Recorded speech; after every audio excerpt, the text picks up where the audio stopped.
Alright,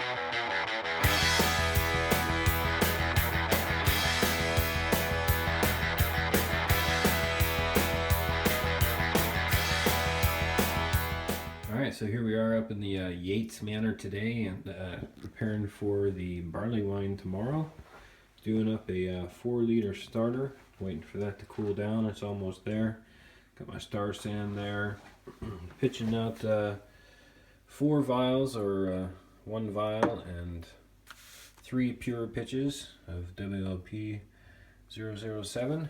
So as soon as that's down to temp, I'll go ahead and sanitize these things, dump it in there, and put it on the stir plate. HLT, bringing the HLT water up to temp and weighing out the grains. I got a very interesting operation today where I am going to be doing 2 mashes, and from the first mash, the first run-ins from the first mash will actually be the strike water for the second mash. Here I've got about 11 kilos of Maris Otter weighed out, and about half a kilo of Crystal 60, and that'll be the first mash. And then I got to weigh out the grains. There's the Crystal, and then the rest of the Maris Otter for the second mash. So, all right, so there we go. Got the second mash all weighed out. So let's go ahead and start crushing up one of these and get it ready to dough in.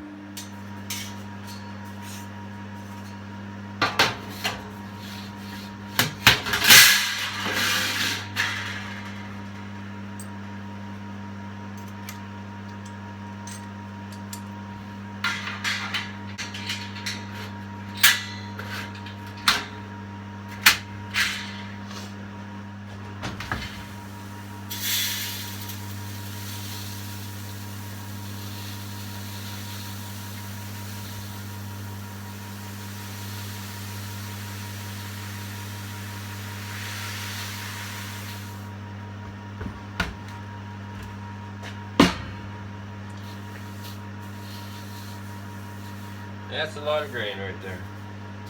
That comes up to about 8.5 gallons on the outside. I'm going to fill that with about 10 gallons of water. Okay, so today, for the sake of the experiment continuing from the last brew session, I've brought up the HLT to 92 degrees. Kettles are currently at 2 and 13 respectively. But so here's my water source. It's going to be coming out of here, pushing it through the coil in the HLT, coming out of here and going straight down to underlet in the bottom. So let's go ahead, hook up the cables and get this set. Okay, so the cables are all hooked up now. It'll be coming out of the pump for the water supply through the HLT coil, heating up the water, coming down into the bottom of the mash tun and underletting, adding in 10 gallons of water. So I've got 37.85 liters of water dialed in. So as soon as I hit run, and it's just a matter of opening up the valve, and then we're gonna start slow. Let's see, got about, let's go 10 liters per minute. Let's get that up there.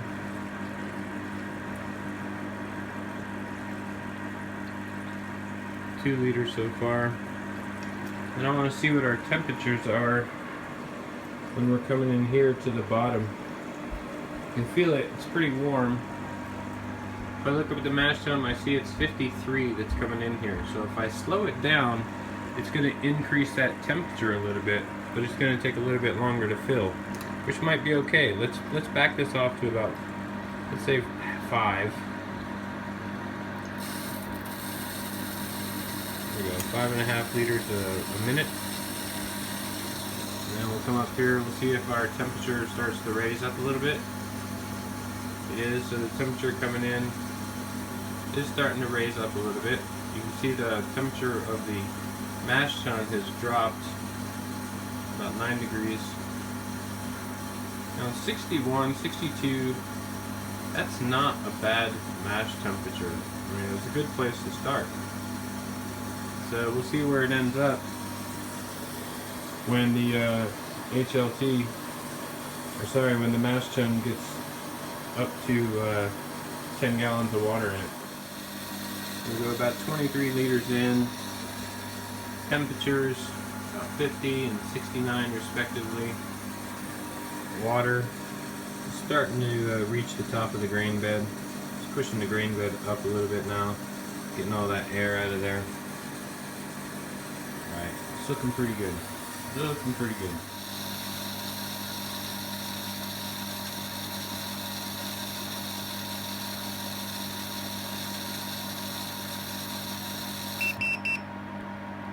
Alright, there we go. Just going to shut off the valve for safety's sake. My HLT temp is at 60. I'm going to go ahead and turn that down to about where I want it for 64. There we go. Let's bring that HLT up to 64. The mash tun is reading 41 coming in on the valve, but as you can see, I'm right about 15, so I am within the protein rest range. So I gotta stir this up, just make sure we're good. Look how full that mash tun is. That's right up there. That's about 13.5 gallons in my 15-gallon kettle. That's nearly maxed out. So yeah. So I'm gonna go ahead and close the top on this, start the recirculation so I can bring the temperature up slowly. Let that protein rest go for, you know, it's going to raise, take about 10 minutes to raise up or so to match the HLT temps, and that'll only take about probably 7 minutes to get up to where I want it to go, 64 degrees. So yeah, that worked out really nice. Okay, so it's only been a few minutes and I was able to hook up the cables for recirculating the mash. And you know, by the time that's done, the temperature of the HLT is already back up to where it needs to be. It's showing 65. I've got it set for 64, but that'll drop, of course.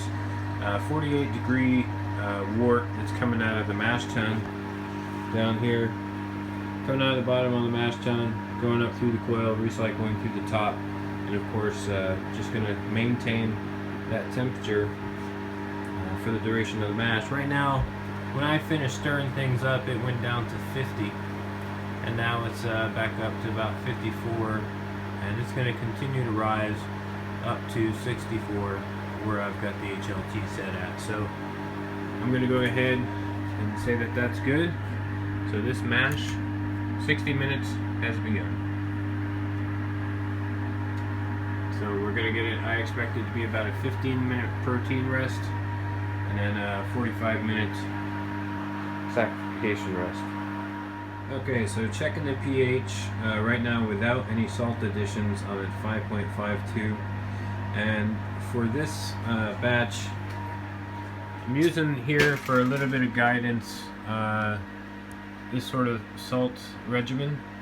Dividing it by 2, so in there I added in 3 grams of gypsum, 1.8 grams of Epsom salt, and 2.5 grams of calcium chloride, just to sweeten the deal a little bit and get it closer to recommendations from both Beersmith and Brew and Water.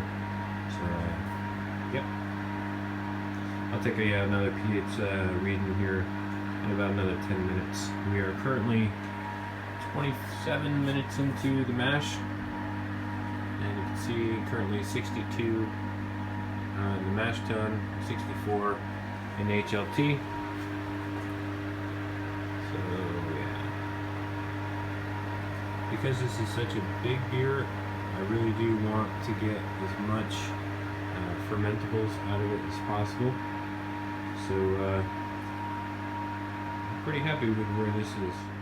Alright, so after the salt additions, it's brought it down into the 5.49 range. With the temperature correction, you know, it's probably a little bit lower than that, probably closer to 5.3.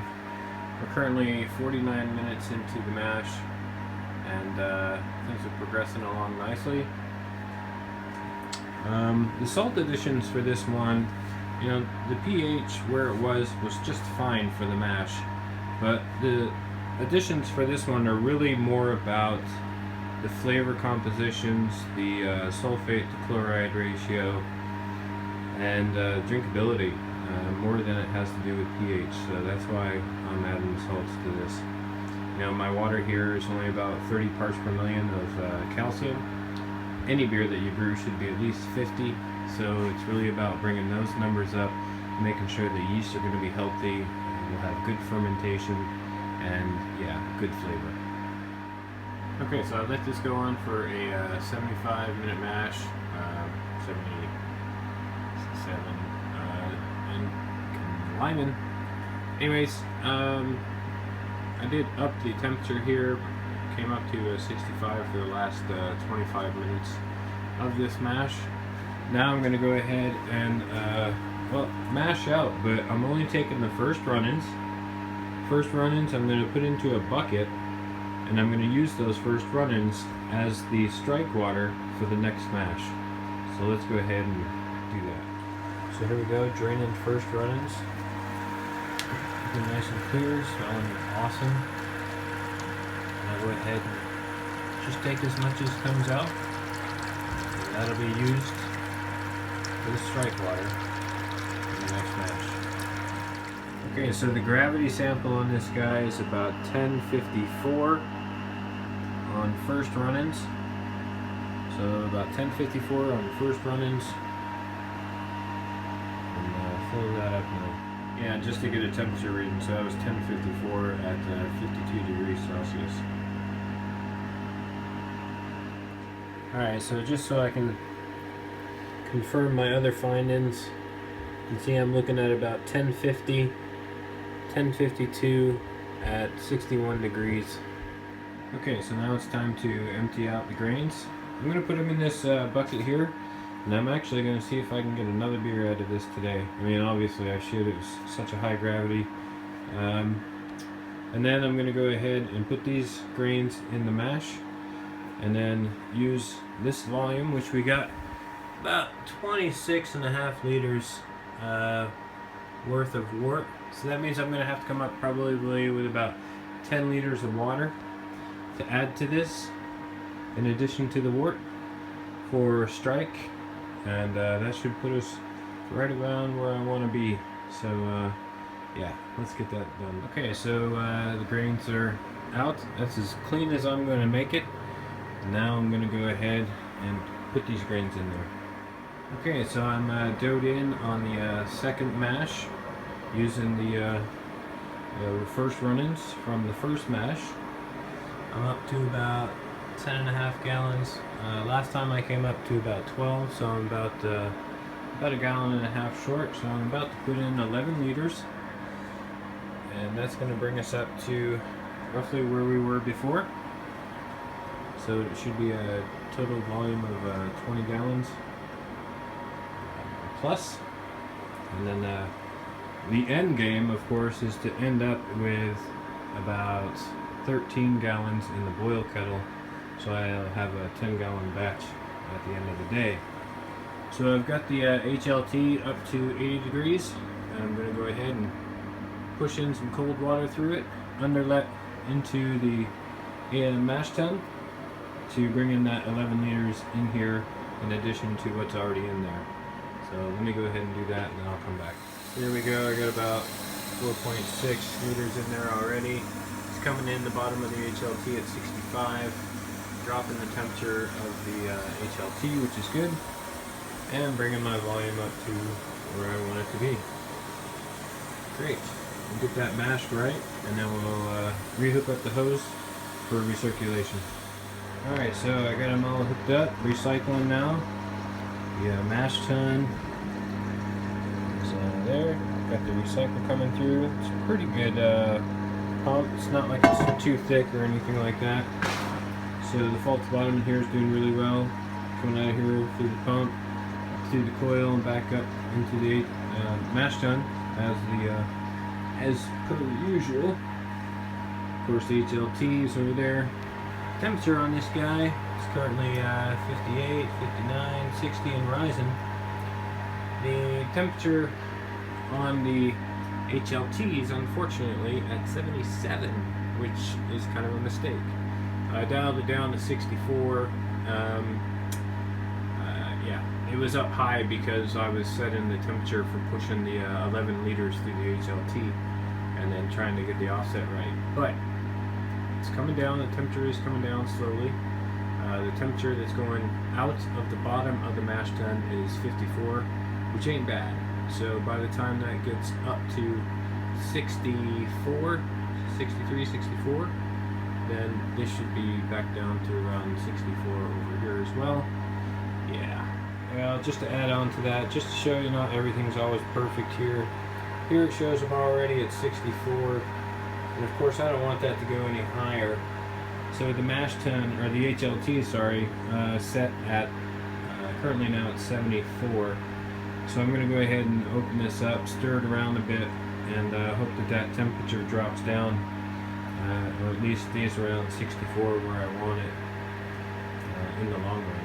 So yeah, that's where I'm at.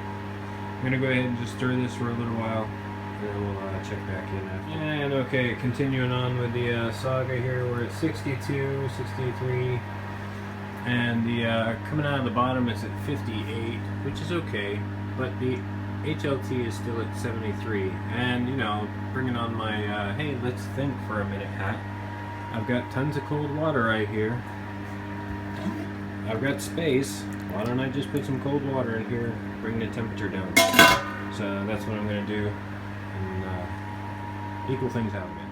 Alright, so we're 14 minutes into this, and I'm exactly where I want to be. 64 in the mash, and right about 64, 65 in the HLT. And then coming down here, you can see temp gauge pretty much confirms it. So yeah, I'm only about 15 minutes in. I'm going to go ahead and take a pH reading, then add in the second half of the salts. So just taking another pH reading of the beginning of the second mash at 5.47, which is good. So I'm going to go ahead and add in the second half of the salts. Alright, so here we go, the calcium sulfate, calcium chloride, and a little bit of Epsom salts. A little bit in there. Nice. So I do that, just a bit of a stir.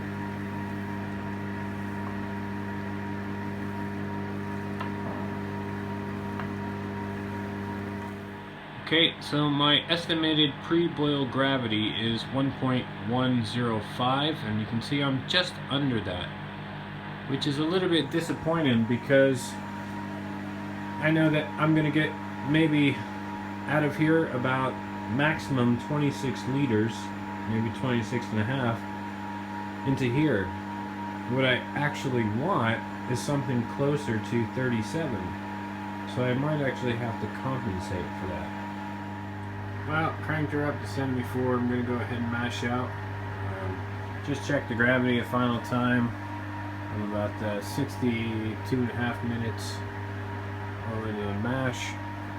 And it's right on 105 now, so 1.105.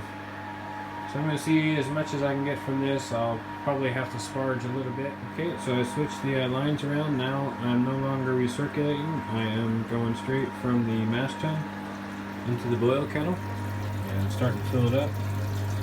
Got a really nice dark color there. And yeah, just going to see how much I get in here. And hope for the best. Okay, so this video is turning into how not to brew a barley wine. So, I have only collected 7.2 gallons of my 1.105 gravity worts. So, I have resorted to compromise. I know I'm going to have less efficiency. And so what I'm going to do is I'm putting 3 gallons more of water in here. It's going to be like a batch sparge that I'm doing right now. Right now I'm just sort of recycling before I start transferring that over.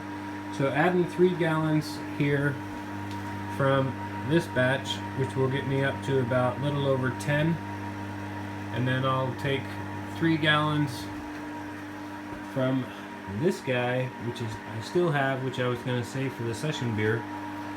And yeah, and I'm going to see where I end up at my original target pre-boil volume of about 13 and a half gallons, somewhere in there. It might just turn into a strong ale, but yeah, I'm still gonna go along the lines of the Barleywine theme with East Kent Goldens and the WP 007. But yeah, it's not looking like it's turning out so great. So yeah, how not to make a barley wine.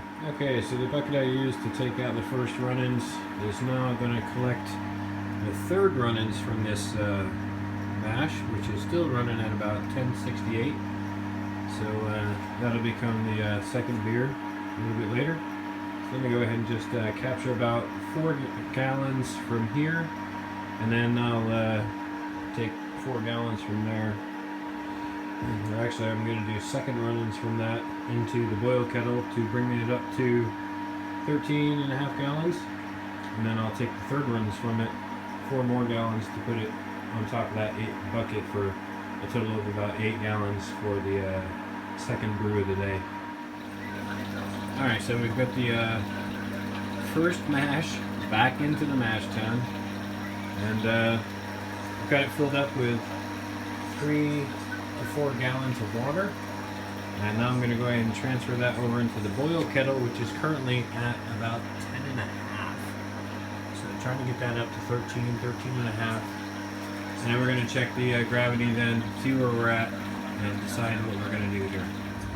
Alright, chatting a little bit with Sam the Thrifty Brewer over here. If you haven't subscribed to him, make sure you do so. He's a lot of fun. There you go. Over here, I'm working on the brew. So for the barley wine, I ended up with 1098, and the target was 1105. So it's about 7 points under, and that's okay. I added in a little bit of dextrose, about 600 grams of dextrose. I was going to say half a kilo, but about 600 grams of dextrose and about 400 grams of dry malt extract, and that brought it up to the 1098. So I'm going to go ahead and leave it there. I'm readjusting the hop schedule to make sure that we still reach our target of about 100 IBUs for this beer. I'm going to be using some hop shots, which is right here. I'm going to be using 10 milliliters and 7.5 milliliters, so about 17.5 milliliters total. And that should bring up the IBUs to about close to 70, 75, somewhere in there. And the rest of the hops will be at the 15-minute mark with the Warflock tablet, yeast nutrient, and again at flame out. So there we go. Alright, so here we are, we're starting off. We got 13 gallons in the kettle. And I'm going to go ahead with 17 milliliters of hop shot. There's the first one. There's the second one. I got to take off the tip. Whoop.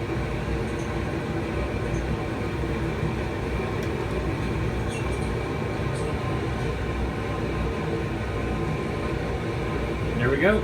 That's going to add in 77 IBUs into. So there we go.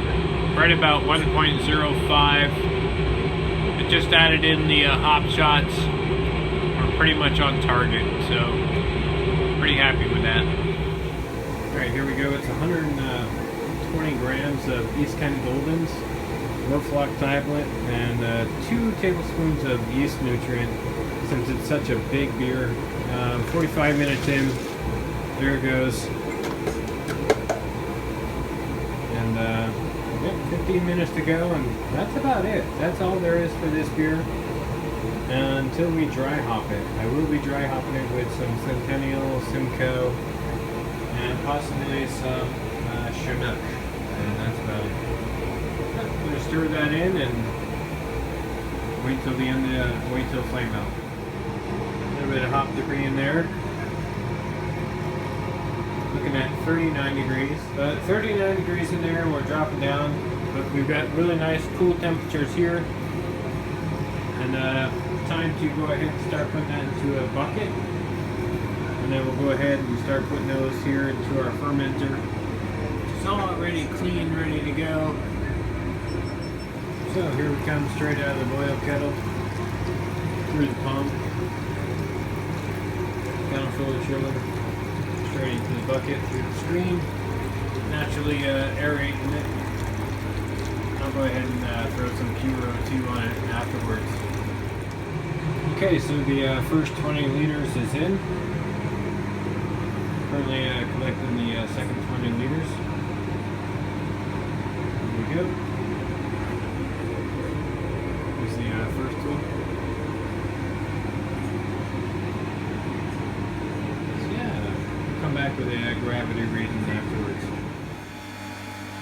Alright, so here's the color of the barley wine. Looking really nice and golden. Alright, so the OG of the barley wine came out right about 1115. So it's a little bit under what I expected, but it's pretty close. Alright, so here we are about 28 hours later. A lot of great fermentation going on.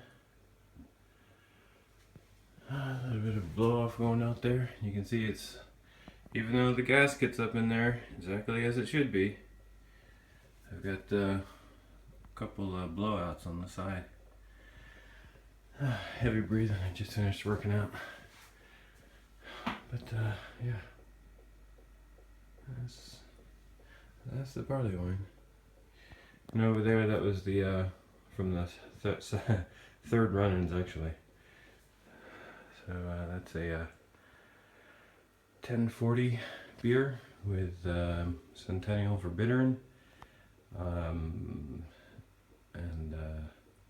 at flame out, or there was Eldorado and Lemon Drop.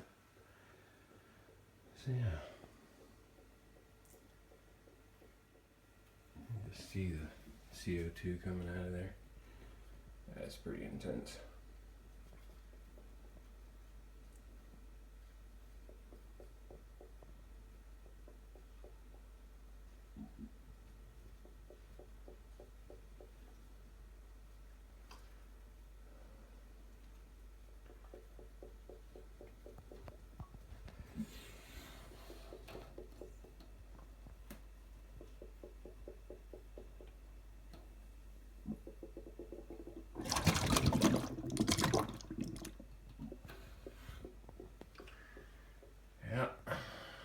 He's blown over. Doing really good though.